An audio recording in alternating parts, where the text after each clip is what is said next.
Hello students, पिछली कक्षा में हमने भारत के भौतिक स्वरूप के बारे में अध्ययन प्रारंभ किया था।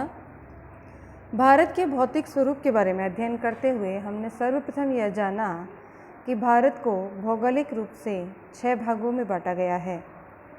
इन 6 भागों में हमारा प्रथम भाग जो आया था यह उत्तर का पर्वतीय क्षेत्र था और हमने हिमालय पर्वत के बारे में विस्तार से अध्ययन कर लिया था। हिमालय को 3 भागों में बांटा गया है, हिमाद्री, मध्य हिमालय और शिवालिक। इसके अंतर्गत आने वाले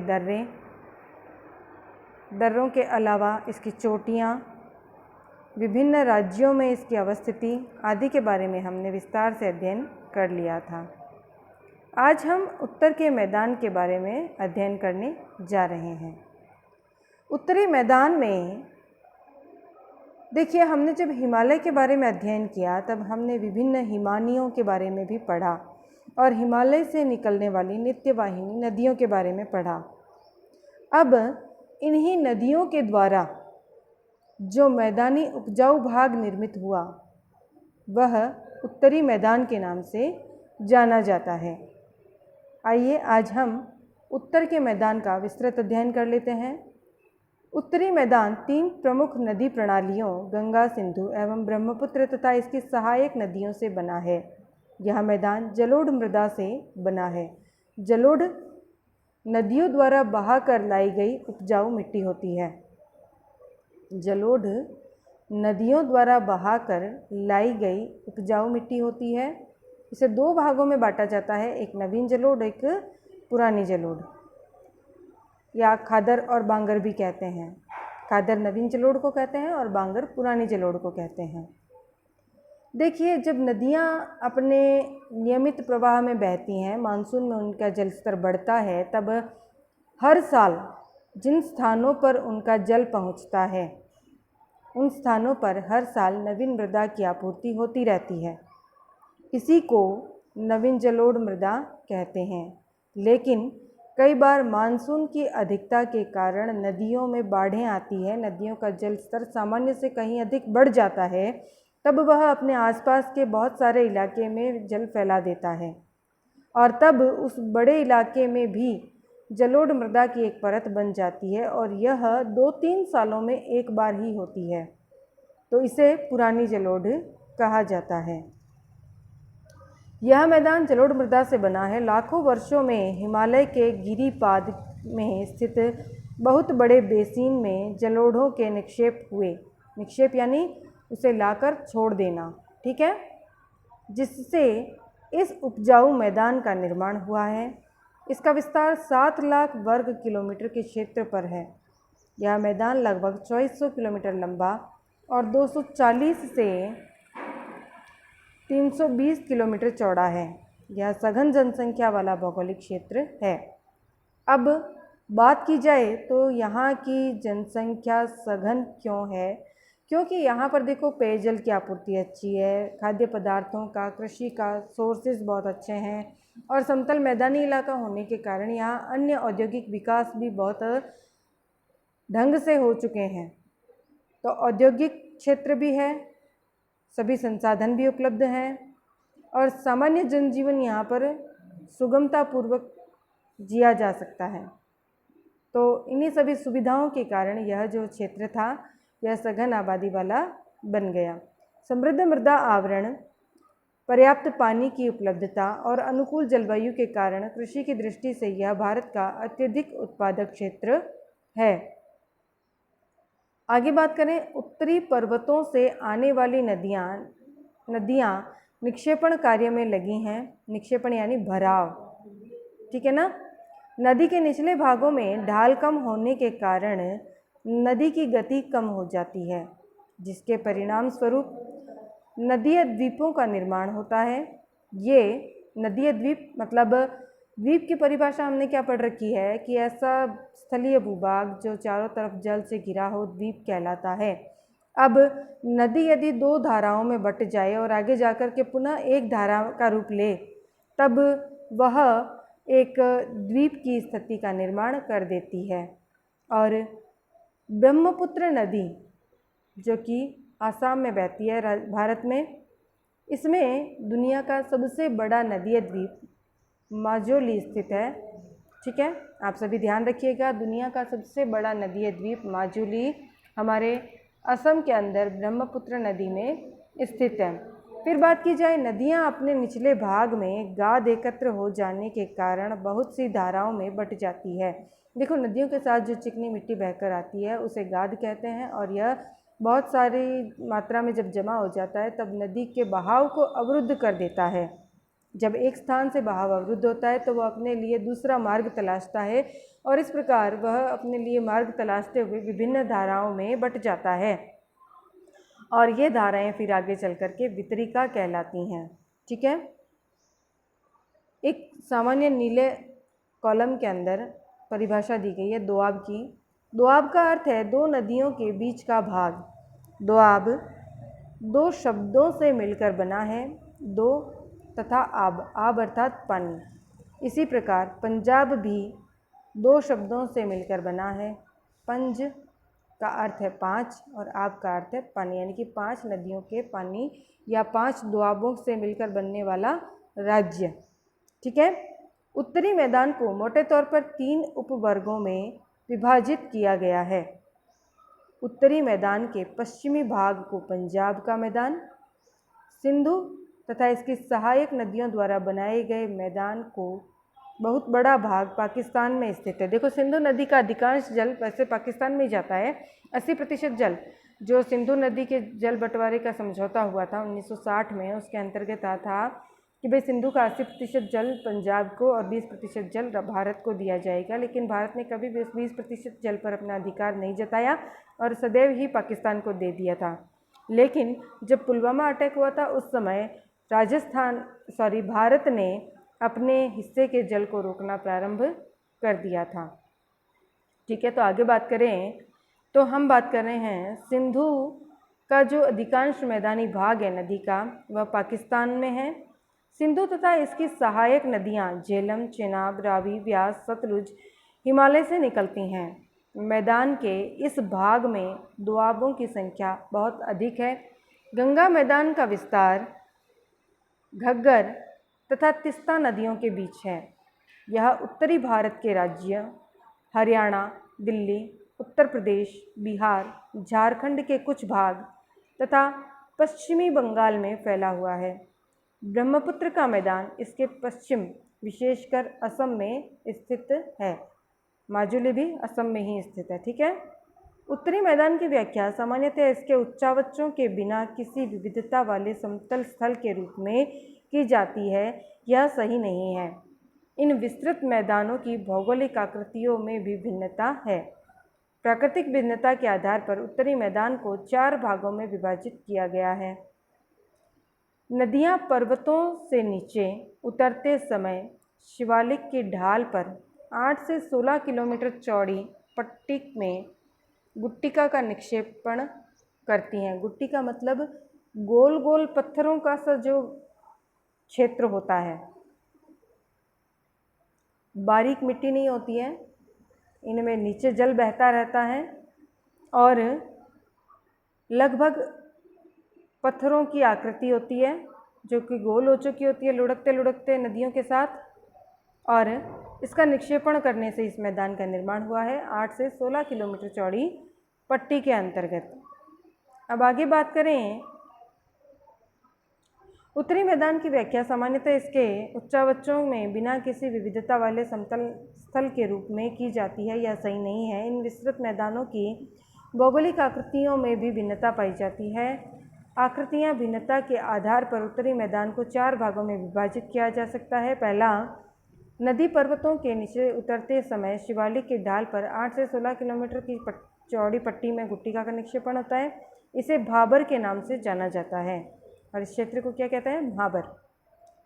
सभी सरिताएं इस भाबर पट्टी में विलुप्त हो जाती हैं। विलुप्त हो जाती हैं का कारण क्या है? मैंने आपको ये बताया कि इनके नीचे स्पेस रहता है, गोल गोल गड्ढे के रूप में, कंकड़ों के रूप में, मोटे मतलब पत्थरों के छोटे अवशेष हैं। ये बड़े पत्थर भी नहीं कह सकते आप इनको, लेकिन छोटे छोटे पत्थरों के अवशेष हैं और इनके नीचे पर्याप्त मात्रा में स्पेस होता है, स्थान होता है, जहाँ पर यह जल भूमिगत होकर बहता रहता है।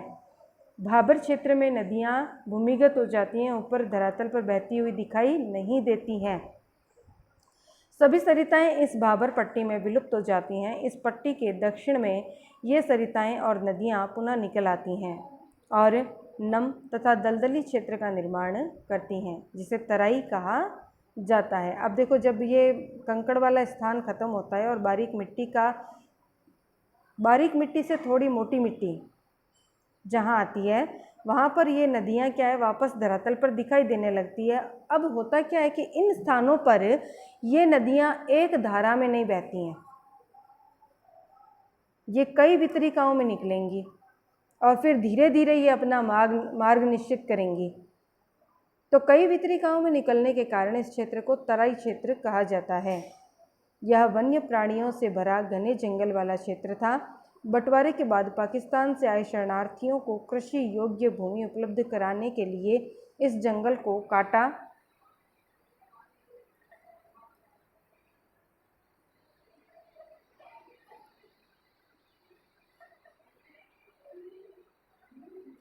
जा चुका है। इस क्षेत्र के दुधवा राष्ट्रीय पार्क की स्थिति ज्ञात कीजिए। इसी क्षेत्र में जो है ये दुधवा राष्ट्रीय पार्क स्थित है, जो हम बाद में मानचित्र के समय दिखाएंगे आपको। उत्तरी मैदान का सबसे विशालतम भाग पुराने जलोढ़ का बना है। वे नदियों के बाढ़ वाले मैदान के ऊपर स्थित हैं तथा वेदिका जैसी आकृति प्रदर्शित करते हैं। इस भाग को भांगर के नाम से जाना जाता है। इस क्षेत्र की मृदा में चूनेदार निक्षेप पाए जाते हैं, जिसे स्थानीय भाषा में कंकड़ कहा जाता है। बाढ़ वाले मैदानों के नए तथा युवा निक्षेपों को खादर कहा जाता है। अब ये देखो, बांगर और खादर जो मैंने आपको बताया था वो ये है। इसका लगभग प्रत्येक वर्ष पुनर्निर्माण होता है, इसीलिए ये उपजाऊ होते हैं तथा गहन खेती के लिए आदर्श होते हैं। तो इस प्रकार से आज हमने उत्तर के विशाल मैदान के बारे में पढ़ा है, जिसके अंदर नदियों द्वारा बहाकर लाई गई जलोढ़ मृदा के दो भाग, एक बांगर और एक खादर। फिर इसके अलावा हमने मैदानी भाग को 4 भागों में बांटकर देखा, नदियों के आधार पर इनका बंटवारा किया। आप इसको एक चार्ट के माध्यम से अलग अलग लिखने का प्रयास कीजिएगा, ताकि आप इसको भली प्रकार याद कर सकें। दोआब की परिभाषा भी हमें याद करनी है और पंजाब के अंदर 5 दोआब बनते हैं, यह भी हमें ज्ञात रखना है। आगे बात की जाए भारत के तीसरे स्थलीय भूभाग की, वो है प्रायद्वीपीय पठार। देखो, भारत का जब हम मानचित्र देखते हैं, एक बार मानचित्र पर मैं आपको इसकी अवस्थिति दिखाती हूँ। ये देखो, ये जो निचला हिस्सा मैंने कवर किया है अभी स्क्रीन पे, जो निचला हिस्सा दिखाई दे रहा है ना आपको, केवल निचला हिस्सा, ये आपका प्रायद्वीपीय पठार का हिस्सा है। ठीक है, समझ रही हैं आप। और अभी जो हमने उत्तर के मैदान की बात पढ़ी, ये देखिए उत्तर का मैदान दिख रहा है सभी को, उत्तरी मैदान। अब इस मैदान में नदियाँ इलाके देखिए आप, ये देखो सिंधु नदी का ज़्यादातर मैदान कहाँ चला गया, पाकिस्तान में। कुछ हिस्सा अपना पंजाब और हरियाणा में रह गया है। ये गंगा नदी का मैदानी भाग आ गया और ये ब्रह्मपुत्र नदी का मैदानी भाग आ गया। समझ रही हैं आप। मानचित्र में आप इन भागों को बड़े ढंग से देखकर समझकर पढ़िएगा। और अब हम जिस क्षेत्र के बारे में पढ़ने जा रहे हैं, प्रायद्वीपीय पठारी भाग, वो है इतना हिस्सा, ये वाला नीचे का। यह जो भारत का निचला हिस्सा आपको दिखाई दे रहा है, गुजरात को आप इसमें छोड़ दीजिएगा, गुजरात को ऐड नहीं करना है। गुजरात को छोड़ करके इधर वाला जो त्रिभुजाकार हिस्सा हमें दिखाई दे रहा है, यह हमारा प्रायद्वीपीय भारत का हिस्सा है। अब हम इसके बारे में विस्तार से देख लेते हैं, डिटेल्स।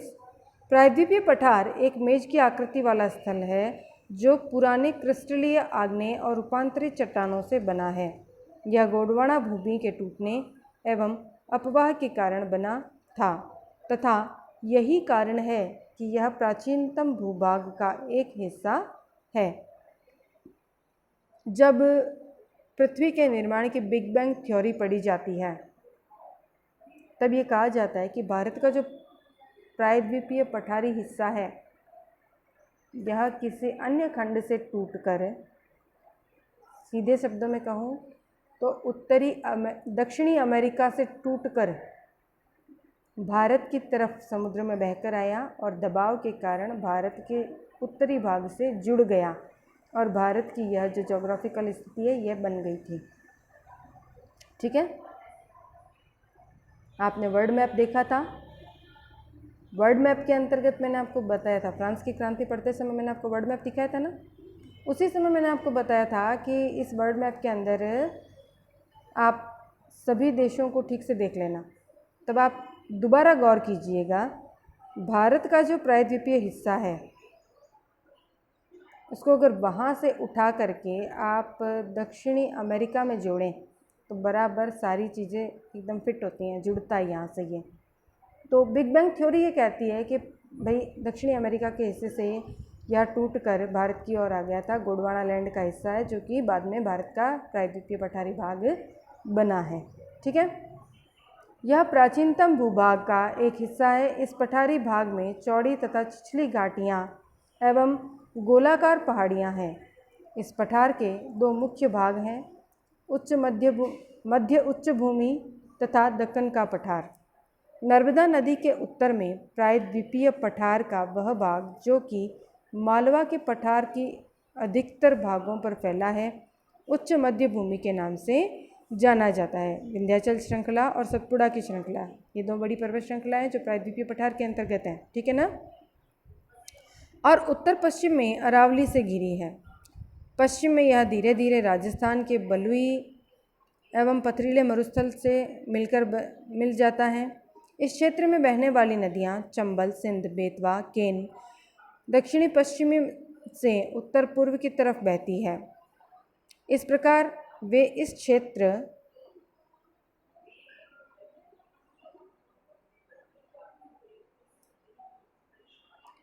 के ढाल को दर्शाती हैं, यानी कि इसका ढाल किस तरफ है नदी के बहाव से पता चल जाता है। उच्च मध्य भूमि पश्चिम में चौड़ी लेकिन पूर्व में संकरी है। इस पठार के पूर्वी विस्तार को स्थानीय रूप से बुंदेलखंड तथा बघेलखंड के नाम से जाना जाता है। इसके और पूर्व के विस्तार को दामोदर नदी द्वारा अपवाहित छोटी नागपुर पठार दर्शाता है। दक्षिण का पठार एक त्रिभुजाकार भूभाग है जो नर्मदा नदी के दक्षिण में स्थित है। उत्तर में इसके चौड़े आधार पर सतपुड़ा की श्रृंखला है, जबकि महादेव, कैमूर की पहाड़ियाँ, यहाँ पे ध्यान रखिएगा ये सारे आपके प्रायद्वीपीय पठार की चोटियाँ हैं। ठीक है ना। उत्तर में इसके चौड़े आधार पर सतपुड़ा की श्रृंखला है, जबकि महादेव, कैमूर की पहाड़ी मेकाल श्रृंखला इसके पूर्वी विस्तार हैं। भारत के भौतिक मानचित्र पर इन पहाड़ियों एवं श्रृंखलाओं की स्थिति को हम देख सकते हैं। दक्षिण का पठार पश्चिम में ऊंचा एवं पूर्व की ओर कम ढाल वाला है। इस पठार का एक भाग उत्तर पूर्व में भी देखा जाता है, जिसे स्थानीय रूप से मेघालय कार्बी एंगलोंग पठार तथा उत्तर कचार पहाड़ी के नाम से जाना जाता है। यानी कि मेघालय के अंदर जो आपकी पहाड़ी श्रृंखला पाई जाती है यह हिमालय का हिस्सा ना होकर के प्रायद्वीपीय पठार का हिस्सा है। देखो, अराकानियोमा के नाम से जो पर्वत श्रृंखला मुड़ती है वो तो है आपकी हिमालय का मोड़दार हिस्सा, और जो मेघालय में आपको पहाड़ियों की श्रृंखला मिलेगी, गारो, खासी, जयंती आदि, वे हैं आपके प्रायद्वीपीय पठारी हिस्से के भाग। ठीक है ना। यह एक भ्रंश के द्वारा छोटे नागपुर पठार से अलग हो गया है। पश्चिम से पूर्व की ओर तीन महत्वपूर्ण श्रृंखलाएं गारो, खासी और जयंती है। आगे बात करते हैं। दक्षिण के पठार के पूर्वी एवं पश्चिमी सिरे पर क्रमशः पूर्वी और पश्चिमी घाट स्थित हैं। पश्चिमी घाट पश्चिमी तट के समानांतर स्थित हैं, वे सतत हैं और इन्हें केवल दर्रों के द्वारा ही पार किया जा सकता है। यानी कि दर्रे पहाड़ियों के बीच में आवागमन के लिए मार्ग होते हैं। भारत के भौतिक मानचित्र में थाल घाट, भोर घाट, पाल घाट की स्थिति आप मानचित्र में, मैंने आपको जब मानचित्र दिखाया है तब ये सारी चीज़ें बता रखी है। एक बार फिर से वो वीडियो मैं आपको सेंड कर दूंगी, आप उस वीडियो के माध्यम से एक बार और इसका भली प्रकार अवलोकन कीजिएगा। पश्चिमी घाट पूर्वी घाट की अपेक्षा ऊंचे हैं। पूर्वी घाट से 600 मीटर की औसत ऊंचाई की तुलना में पश्चिमी घाट की ऊंचाई 900 से 1600 मीटर है, यानी कि पश्चिमी घाट अधिक ऊंचा है और पूर्वी घाट कम ऊंचा है। पूर्वी घाट का विस्तार महानदी घाटी से दक्षिण में नीलगिरी तक है। पूर्वी घाट का विस्तार सतत नहीं है, यह अनियमित है एवं बंगाल की खाड़ी में गिरने वाली नदियों ने इसको काट दिया है। पश्चिमी घाट में पर्वतीय वर्षा होती है। यह वर्षा घाट के पश्चिमी ढाल पर आर्द्र हवा के टकरा कर ऊपर उठने के कारण होती है। पश्चिमी घाट को विभिन्न स्थानीय नामों से जाना जाता है। पश्चिमी घाट की ऊंचाई उत्तर से दक्षिण की ओर बढ़ती जाती है। इस भाग के शिखर ऊंचे हैं, जैसे अनाईमुड़ी 2695 मीटर, डोडाबेटा 2633 मीटर। पूर्वी घाट का सबसे ऊंचा शिखर महेंद्रगिरी 1500 मीटर है। अब देखो पश्चिमी घाट की ऊंचाई और पूर्वी घाट की ऊंचाई दोनों में अंतर दिखाई दे रहा है साफ साफ हमें। पूर्वी घाट के दक्षिण पश्चिम में शैवराय और जावेडी की पहाड़ियाँ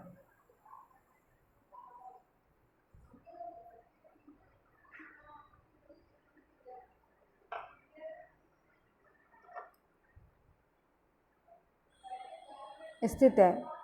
उडुगमंडलम, जिसे ऊटी के नाम से जाना जाता है, कोडई कनाल जैसे प्रसिद्ध पहाड़ी नगरों की स्थिति मानचित्र में हम देख लेते हैं। प्रायद्वीपीय पठार की एक विशेषता यहाँ पाई जाने वाली काली मृदा है, जिसे दक्कन ट्रैम्प के नाम से भी जाना जाता है। काली मृदा हमने पढ़ी है, उत्पत्ति इसकी कैसे थी? काली मृदा की उत्पत्ति लावे द्वारा हुई है, ज्वालामुखी के लावे के अंदर निकलती है ये। इसकी उत्पत्ति ज्वालामुखी से हुई है, इसीलिए इसके शैल आग्नेय हैं। वास्तव में इन शैलों का समय के साथ अपरदन हुआ है, जिससे काली मृदा का निर्माण हुआ। अरावली की पहाड़ियाँ प्रायद्वीपीय पठार के पश्चिम एवं उत्तर पश्चिमी किनारे पर स्थित हैं। ये बहुत अधिक अपरदित एवं खंडित पहाड़ियाँ हैं। ये गुजरात से लेकर दिल्ली तक दक्षिण पश्चिमी एवं उत्तर पूर्वी दिशा में फैली हैं। आज हमने उत्तर के विशाल मैदान और प्रायद्वीपीय पठार के बारे में विस्तार से अध्ययन किया है। बहुत ही महत्वपूर्ण टॉपिक है ये, आप घर पर भी इनका दोबारा अवलोकन करें। यदि कहीं कोई चीज़ नहीं समझ में आ रही हो तो अपने कमेंट बॉक्स में पूछ सकते हैं, और चाहें तो अपने लाइव कक्षा के अंतर्गत भी आप इस बारे में चर्चा कर सकती हैं।